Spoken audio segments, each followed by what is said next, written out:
کریم کئی جگہوں پر ارشاد فرماتا ہے ان اللہ لا يحب الظالمین، اللہ تعالیٰ ظالموں کو ہرگز پسند نہیں فرماتا۔ میرے عزیزو، گناہ بھی ظلم ہے، جیسے کہ قرآن میں اللہ نے فرمایا وَلَوْ أَنَّهُمْ إِذْ ظَلَمُوا أَنفُسَهُمْ، جب لوگ اپنی جانوں پر ظلم کر لیں تو اے محبوب آپ کے دربار پہ آئیں۔ یہ جو آیت ہے، ظلم کا مطلب کیا ہے؟ انسان جب گناہ کرتا ہے تو وہ اپنے آپ پر ظلم کرتا ہے۔ ظلم کی بہت ساری شاخیں ہیں اور ظالموں کو اللہ پسند نہیں فرماتا، چاہے وہ اپنے اوپر ظلم کیا ہو یا کسی نہتے پر ظلم کیا ہو۔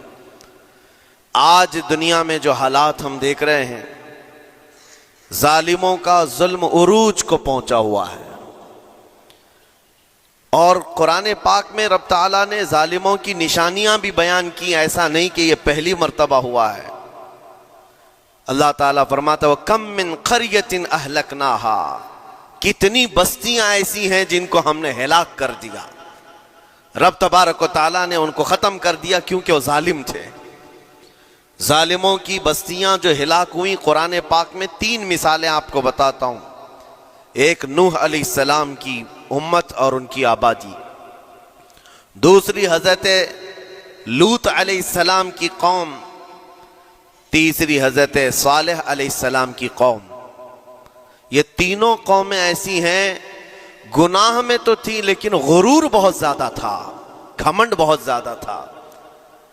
آج کے دور میں اگر کسی کے پاس پیٹروٹ میزائل ہیں اور بم بارود کی طاقت رکھتا ہے، نیوکلیئر پاور ہے، تو وہ یہ سمجھتا ہے مجھے کوئی شکست نہیں دے سکتا۔ یہ ہر دور میں ظالموں کا خواب رہا ہے، ہر دور میں ظالم اسی طرح کی فکر رکھتے ہیں۔ نوح علیہ السلام کی قوم بہت مضبوط قوم سمجھی جاتی تھی۔ اللہ تعالیٰ نے اپنے نبی کو جب حکم فرمایا کہ آپ ایک کشتی بنائیں بہت بڑی، تو وہ آپ کا مذاق اڑاتے تھے۔ یہاں دور دراز کہیں نہ ندی ہے، نہ نالا ہے، نہ سمندر ہے، کشتی کس میں چلاؤ گے؟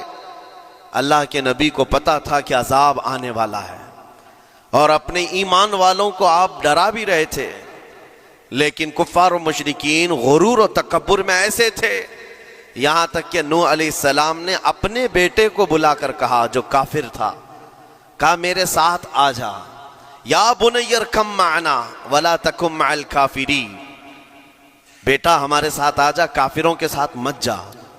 اس نے کیا کہا؟ قال سآوی الی الجبل یعصمنی من الماء، میں تو پہاڑ کی اونچی چوٹی پر چلا جاؤں گا، تمہارا پانی مجھے کچھ نہیں کر سکے گا۔ یہ اس وقت ظالموں کا خیال تھا، گمان تھا۔ پھر اللہ تعالیٰ قرآن پاک میں فرماتا ہے وَفَجَّرْنَا الْأَرْضَ عُيُونًا، ہم نے زمینوں کے سارے چشمے پھاڑ دیے، ہر جگہ سے پانی کے سوتے نکلے، اور پھر آسمان کے سارے دروازے کھول دیے۔ فَفَتَحْنَا أَبْوَابَ السَّمَاءِ بِمَاءٍ مُنْهَمِرٍ، اللہ فرماتا ہے آسمان کے سارے دروازے پانی کے کھول دیے، آسمانوں سے پانی اور زمینوں سے پانی۔ فَالْتَقَى الْمَاءُ عَلَى أَمْرٍ قَدْ قُدِرَ، سورہ قمر کی آیتیں ہیں، رب تعالیٰ فرماتا ہے پانی اتنا بڑھ گیا کہ جو رب تبارک و تعالیٰ کی طے کی ہوئی معینہ نشانی تھی، وہاں تک جا کر پانی مل گیا۔ روئے زمین پر کوئی باقی نہ رہا سوائے حضرت نوح علیہ السلام کی کشتی کے، کوئی نہیں باقی رہا۔ جب یہ پانی پھیل گیا، کیا پہاڑوں کی چوٹیاں، کیا محلوں کی اونچائیاں، سب غرق ہو گئے، اور وہ جبابرہ، وہ قوت کے بادشاہ جو کہتے تھے ہمارا کوئی کچھ نہیں بگاڑ سکے گا، سڑ گئے پانیوں میں۔ صرف پانی اللہ تعالیٰ بھیج دے تو انسان اسے روک نہیں سکتا، عذاب الہی کو کیسے روک سکے گا؟ دوسری گھمنڈی قوم، غرور میں مبتلا قوم تھی حضرت لوط علیہ السلام کی قوم، جو بدکاریوں میں ملوث تھے۔ اللہ کا جب عذاب آیا تو قرآن پاک میں رب تعالیٰ فرماتا ہے وَأَمْطَرْنَا عَلَيْهِمْ حِجَارَةً مِّن سِجِّيلٍ، نوکیلے پتھروں کی ہم نے ان پر بارش کی۔ فَجَعَلْنَا عَالِيَهَا سَافِلَهَا، ان کی اونچائیوں کو اٹھا کر کے نیچے پلٹ دیا گیا۔ زمین کو فرشتوں نے اوپر تک اٹھایا اور اس کے بعد پلٹ دیا. یہ پوری بستی غرق ہو گئی, ختم ہو گئی. یہ بستی بھی وہی تھی جس کو حضرت لوط علیہ السلام بار بار تنبیہ کرتے تھے کہ ظلم سے بچو, ظلم سے بچو. ظلم اللہ کے عذاب کو دعوت دیتا ہے, لیکن وہ مذاق اڑاتے تھے. اور جب ہلاک و برباد ہو گئے, ختم ہو گئے, ان کی نشانیاں بھی باقی نہیں رہی. وہ پتھروں کی بارشیں کہاں ہوئی تھی واللہ عالم.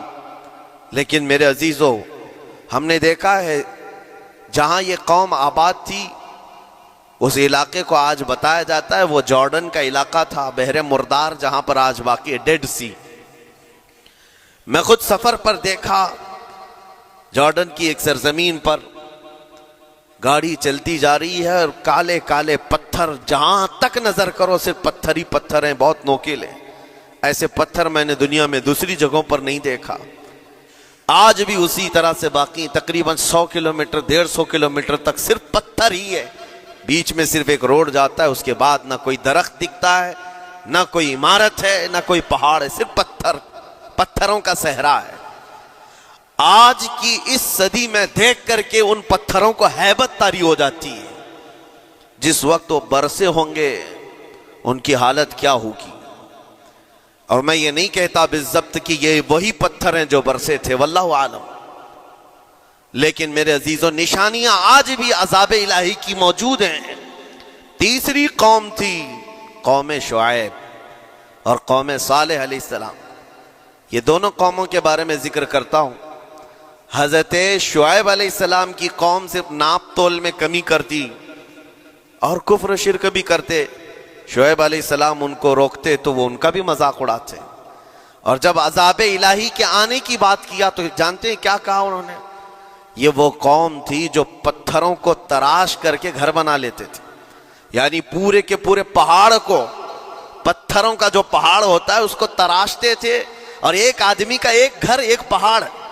آج کے دور میں ساری بلڈوزر مل کر کے نہیں کر پائیں, مشینیں مل کر نہ کر پائیں. وہ اس وقت کے لوگ بھاری بھرکم تھے, جسامت والے تھے, طاقت والے تھے. جب وہ اپنے رہنے کے لیے ایک پہاڑ کو تراش سکتے تھے, 4000 سال پہلے کی بات کر رہا ہوں, اس وقت میرے خیال سے وہ اپنے زمانے کے سب سے بڑے ماڈرن لوگ یا ترقی یافتہ لوگ کہلاتے ہوں گے, سب سے زیادہ ترقی یافتہ کہلاتے ہوں گے. جیسے آج لوگوں کو لگتا ہے رشیا اور امریکہ بہت پہنچے ہوئے ہیں ٹیکنالوجی میں, اس دور کے وہ لوگ سب سے بڑی طاقت کے رکھنے والے تھے. جب حضرت شعیب علیہ السلام نے ان کو اللہ کے عذاب سے ڈرایا تو کیا کہتے تھے؟ عذاب وہی نا جو نوح علیہ السلام کی قوم میں آیا تھا, بارش آ گئی تھی, زمین سے پانی نکل گیا تھا تو پانی بہت ہو گیا تھا. یا پھر وہ جو لوط علیہ السلام کی قوم پر آیا, پتھروں کی بارش, یا پھر ہواؤں کا عذاب. اگر یہ تینوں بھی آئیں تب بھی ہمارے ان پہاڑوں کے گھروں کو نقصان نہیں کر سکیں گے. ان کا اتنا غرور تھا. اگر پانی بھی آ جائے سمندروں کا, یا ہوا بھی تیز چلے, یا پتھروں کی بارش ہو, ہم تو بہت محفوظ قلعوں میں ہیں. اندازہ کرو میرے عزیزو, 3000-4000 سال کے بعد آج تک مدائن صالح اور الاولا سٹی نام سے سعودی میں موجود ہے, ابھی تک وہ گھر موجود ہیں. تو اس زمانے میں کتنے مضبوط رہے ہوں گے پتہ نہیں. 3000 سالوں میں کتنے طوفان آئے, کتنے سیلاب آئے, لیکن ابھی تک وہ پہاڑوں کے گھر موجود ہیں. تو اس زمانے میں کتنے طاقتور ہوں گے. ان کا نشہ آسمان پر تھا, غرور چڑھ کر کے بول رہا تھا. کہتے تھے کہ اگر اس طرح کے عذابات آ بھی گئے تو ہمارا کچھ نقصان نہیں ہوگا. کون سا؟ نوح علیہ السلام کی قوم کا عذاب آ جائے, لوط علیہ السلام کی قوم کا عذاب آ جائے, یا پھر شعیب علیہ السلام کی قوم کا عذاب آ جائے. یہ صالح علیہ السلام کی قوم کی بات کر رہا ہوں. تو پھر ہوا کیا؟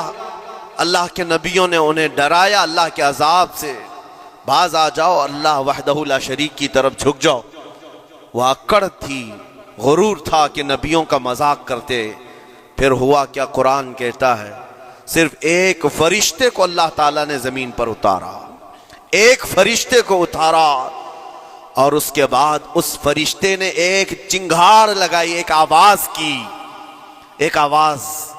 صرف فرشتے کی ایک آواز ایسی تھی کہ جتنے اپنے مضبوط قلعوں میں گھروں میں موجود تھے، اس آواز کی ہیبت سے ان کا بھیجا کانوں سے باہر نکل آیا تھا. اور صبح کے وقت جب اس بستی میں جا کر کے دیکھیں تو سب کے سب اوندھے منہ گرے ہوئے تھے، ایک بھی اس میں سے بچا ہوا نہیں تھا. نہ نوح علیہ السلام کا طوفان آیا، نہ لوط علیہ السلام کی قوم پر برسنے والے پتھروں کا عذاب آیا، نہ ہی ہوائیں چلائی گئیں. ایک فرشتے کو بھیج کر رب تعالیٰ نے اپنی قدرت کا مظاہرہ فرمایا. اللہ کے کروڑوں اربوں لا تعداد فرشتے ہیں، ایک فرشتے کی طاقت ایسی ہے کہ اگر وہ اپنی آواز نکالے تو تمہارے کانوں سے بھیجا باہر نکل آئے. اللہ وحدہ لا شریک، وہ حی و قیوم کل بھی تھا اور آج بھی ہے. وہ رب ذوالجلال حی و قیوم ہے، طاقتور ہے اور ہمیشہ رہے گا.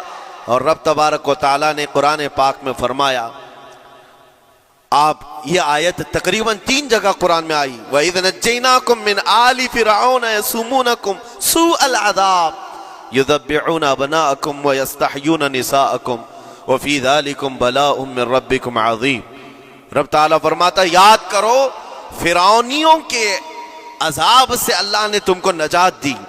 یہ بنی اسرائیل کو کہا جا رہا ہے کہ فرعونیوں کے عذاب سے، کہ فرعون اور اس کے لشکری اس قدر سخت سزائیں دیتے تھے موسیٰ علیہ السلام کی قوم پر، ایمان والوں پر، بنی اسرائیل پر. اللہ فرماتا ان سے نجات دیا رب تعالیٰ نے، لیکن وہ کرتے کیا تھے؟ بنی اسرائیل میں ایک بھی بچہ پیدا ہو جائے اسے ذبح کر دیتے تھے. فرعون کے لشکریوں نے ایک سال میں 12,000 بچوں کو قتل کیا ہے، 12,000 بچوں کو ذبح کر دیا ہے. آج کے اسرائیلی اگر یہ بچوں پر ظلم کرتے ہیں تو یہ تعجب کی بات نہیں ہے. فرعون کی سرشت میں داخل تھا اور یہ فرعونی ہیں، وقت کے جبابرہ ہیں، وقت کے ظالم ہیں. 12,000 بچوں کو قتل کر دیا تھا فرعون اور اس کے لشکریوں نے، اور عورتوں کو زندہ چھوڑ دیتے تھے. قرآن میں اللہ تعالیٰ نے فرمایا 3 جگہ آئی آیت، لیکن اس کے ساتھ رب تعالیٰ یہ بھی فرماتا ہے یہ سخت ترین سزائیں دیتے تھے فرعونی، اللہ نے ان سے تم کو نجات دیا. لیکن یہ سزائیں کیوں دیتے تھے، یہ عذاب کیوں تھا؟ وَفِي ذَلِكُمْ بَلَاءٌ مِّن رَبِّكُمْ عَظِيمٌ. یہ ہے فرمان اللہ کا. یہاں میں یہ ٹکڑا اگر بیان کر دوں تو آج آپ کے دلوں کے اندر ایک یقین پیدا ہو جائے گا آج کے حالات کے مطابق فرعونیوں کا اس قدر سخت عذاب کیوں تھا. رب تعالیٰ فرماتا ہے اے مومنو، ان تمام معاملات میں اللہ کی طرف سے تمہارے لیے بڑا امتحان تھا. یہ امتحان تھا اور وہ امتحان آج بھی ہے اور ہر زمانے میں رہے گا. ستیزہ کار رہا ہے ازل سے تا امروز، شرار ابو لہبی سے چراغ مصطفی. ہر زمانے میں حق و باطل کے معرکے ہوتے رہیں گے. لہٰذا آج کے دور میں یہ سب حالات جو پیدا ہوئے، مسلمانوں کو، مومنین کو ذرا برابر بھی نروس ہونے کی ضرورت نہیں. تم جس دین سے وابستہ ہو، اس دین کی حفاظت کا ذمہ اللہ نے اپنے ذمہ لیا ہے. یریدون لیطفئوا نور اللہ بافواہہم. قرآن میں اللہ فرماتا ہے کفار و مشرکین اپنے منہ کے پھونکوں سے اللہ کے اس چراغ کو بجھانا چاہتے ہیں، اللہ اپنے اس چراغ کو مکمل کر کے رہے گا. یہ اسلام نور الہی ہے، اللہ کا نور ہے اور اس کو صبح قیامت تک رہنا ہے. اور ہم جیسے اور بھی آئیں گے اس زمین پر اور آئیں گے جاتے رہیں گے. یہ آبادیاں ہیں، بدلتی رہیں گی، خدائی قانون ہے، لیکن اسلام نہ کل بدلا تھا، نہ آج، نہ قیامت تک بدلے گا. ہم سب کا امتحان ہے میرے عزیزو، ہم سب کا امتحان ہے. لیکن ان حالات میں مومنین کو کرنا کیا چاہیے؟ انہیں اپنے ایمان کو مضبوط کرنا چاہیے. کبھی کسی کے اڑتے ہوئے چھیٹڑے اور ٹکڑے دیکھ کر تمہیں مایوس ہونے کی ضرورت نہیں. اب ہمارا مستقبل کیا ہوگا؟ میرے عزیزو، آج جو حالات ہیں یہ حالات کربلا سے زیادہ سخت تو نہیں ہیں. آج فلسطینیوں کو ہم نے دیکھا 6 ماہ کے، سال بھر کے بچوں کو سینے سے لگا کر کفن لپیٹ رہے ہیں. ان ماؤں کی کیا کیفیت ہوتی ہوگی کبھی کبھار چھوٹی سی کلپ میں دیکھ کر کے آنکھوں سے آنسو بہ پڑتے ہیں. انہوں نے اپنے ہاتھوں سے نہ جانے کتنے بچوں کو ایک دن میں دفن کر دیا. 80 میتوں کو ایک قبر میں ڈال دیا کرتے ہیں. ان فلسطینیوں کو لاکھوں سلام, ان کے جذبات کو اور ان کی استقامت کو. ہم تو دعا یہی کرتے ہیں ان فلسطینی مسلمانوں کے برابر پوری دنیا کے مسلمان نہیں ہو سکتے. ہم تو ایک ناشتے پر صبر نہیں کر پاتے, وہ اپنے 10 بچوں اور خاندان والوں کے کٹے ہوئے چھیٹڑوں پر بھی کہتے ہیں اللہ ہمارے ساتھ ہے. ساری مصیبتیں دیکھ کر کے بھی وہ کہتے ہیں اللہ ہمارے ساتھ ہے. ان کے گھر اڑا دیے گئے, تباہ کر دیے گئے, راکھ میں بدل دیے گئے. اور نیوز نے اینکر یہ دجالی میڈیا وہاں جا جا کر کے ان کے زخموں کو کھرید کر کے پوچھتا ہے تمہارا مال کیسے آئے گا, تمہارا گھر کیسے چلا گیا. لیکن ان حالات میں بھی وہ مسکرا کر کہتے ہیں اللہ نے دیا تھا, پھر اللہ ہے اور اللہ دے گا. ان کے ایمان کے برابر ہم نہیں ہو سکتے. لیکن میرے عزیزو, پوری دنیا کے مسلمانوں میں اس مسئلے نے آج ایک اتحاد کی فضا قائم کی ہے. اگر ہمارے درمیان آج بھی اتحاد نہیں ہو سکتا تو پھر میرے عزیزو, شاعر نے سچ کہا تھا جگہ جگہ کے تھک چکے ہیں تمہیں یہ ہنگامے, نشاط لذت خواب گراں بدل ڈالو. غلط روی سے منازل کا بعد بڑھتا ہے, مسافرو روش کارواں بدل ڈالو. آج کے حالات تمہیں اگر نہیں بدلنے پر مجبور کیے تو پھر بتاؤ کون سے حالات تمہیں بدلیں گے, کب تم بدلو گے. لیکن ان حالات پر آج بعض لوگوں نے یہ کہنا شروع کیا. میں نے چند دنوں پہلے ایک آیت پڑھی تھی, ایک بیان میں کہا تھا اللہ قرآن میں فرماتا ہے هو الذی ارسل رسولہ بالہدی ودین الحق لیظہرہ علی الدین کلہ. وہ اللہ ہے جس نے حق دین کے ساتھ اپنے رسول کو بھیجا ہے اور ہدایت کے ساتھ اپنے رسول کو بھیجا ہے. کیوں بھیجا ہے؟ لیظہرہ علی الدین کلہ, تاکہ وہ رسول پوری دنیا پر یہ دین غالب کرے. یہ دین غالب آئے گا. تو بعض مجھ سے کہنے لگے مولانا سٹیج پر بیٹھ کر چلاتے ہو, کئی کرسیوں پر بیٹھ کر کہتے ہو کہ تمہارا دین غالب آئے گا. تمہارا دین تو آج ٹکڑے ٹکڑے کیا جا رہا ہے, کوئی کچھ نہیں کر پاتا. ان ظالموں کو میں یہ کہتا ہوں, ان کو یہ میں کہتا ہوں, ان تمام حالات سے تم ہرگز یہ مت سمجھنا کہ دین غالب آئے گا. چاند پر بھی گہن لگتا ہے, لیکن جب گہن چھٹتا ہے تو چاند پورے آب و تاب کے ساتھ چمکتا ہے. آج اگر امت مصطفیٰ پر گہن لگا ہے تو میں اپنے ان تمام نوجوانوں سے جو ابھی ان فوان شباب میں داخل ہوئے ہیں, ابھی یہ دنیا کو دیکھنے کے قابل بنے ہیں, میں ان سے کہتا ہوں ان آندھیوں سے, ان طوفانوں سے گھبرا کر کے نہ تمہیں دین بدلنے کی ضرورت ہے, نہ تمہیں اپنا مسلک و مذہب بدلنے کی ضرورت ہے, بلکہ میں یہ کہتا ہوں نہ گھبراؤ مسلمانوں, ابھی خدا کی شان باقی ہے, ابھی اسلام زندہ ہے, قرآن باقی ہے. یہ ظالم کافر کیا سمجھتے ہیں جو روز ہم سے الجھتے ہیں, ابھی کربلا کا آخری میدان باقی ہے.